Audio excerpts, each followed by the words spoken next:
একটা নিয়োগে আমাদের কাছ থেকে 5 লাখ 7 লাখ টাকা খায়। আমাদের অফিসাররা অনেক বৈষম্য করে, আমরা এর আগে অনেক চাপে ছিলাম।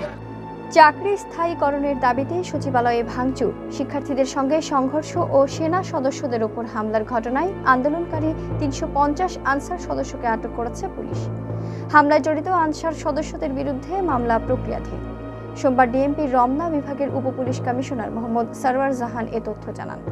তিনি বলেন, রোববার রাত পর্যন্ত প্রায় 350 আনসার সদস্যকে আটক করে হেফাজতে নেওয়া হয়েছে। তাদের বিরুদ্ধে মামলা প্রক্রিয়াধীন। এদিকে রোববার রাতে শিক্ষার্থীদের সঙ্গে সংঘর্ষে জড়ানোর পর তোপের মুখে সচিবালয় ছেড়ে পালিয়ে যান অধিকাংশ আনসার সদস্য। তবে 350 সাধারণ আনসার সদস্য রয়েছেন পুলিশ হেফাজতে। রোববার রাত 9টা পর্যন্ত সচিবালয়ের কর্মকর্তা কর্মচারীদের অবরুদ্ধ করে রাখেন সাধারণ আনসার সদস্যরা। পরে সমন্বয়কারীদের আহ্বানে সচিবালয়ে তাদের উদ্ধারে আসেন শিক্ষার্থীরা। এ সময় সচিবালয়ে 2 ও 3 নম্বর গেট এলাকায় শিক্ষার্থীদের উপর আনসার সদস্যরা হামলা করেন। পরে সচিবালয় এলাকার চারদিক থেকে মিছিল নিয়ে শিক্ষার্থীরা ঘিরে ফেলেন। অতিরিক্ত পুলিশ সদস্য ও সেনাবাহিনী মোতায়েন করা হয়। শিক্ষার্থীরা এ সময় অধিকাংশ আনসার সদস্যকে পালিয়ে যাওয়ার সুযোগ করে দেন।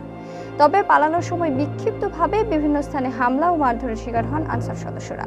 পরে পুলিশ হেফাজতে নেওয়া হয় 3 শতাধিক আনসার সদস্যকে। তাদের শাহবাগ, রমনা, পল্টন ও মতিঝিল সহ আশেপাশের থানায় নিয়ে যাওয়া হয়। রাত 2:30টা পর্যন্ত সচিবালয় গেট থেকে আটক আনসার সদস্যদের পুলিশের প্রিজন ভ্যানে করে বিভিন্ন থানায় নেওয়া হয়।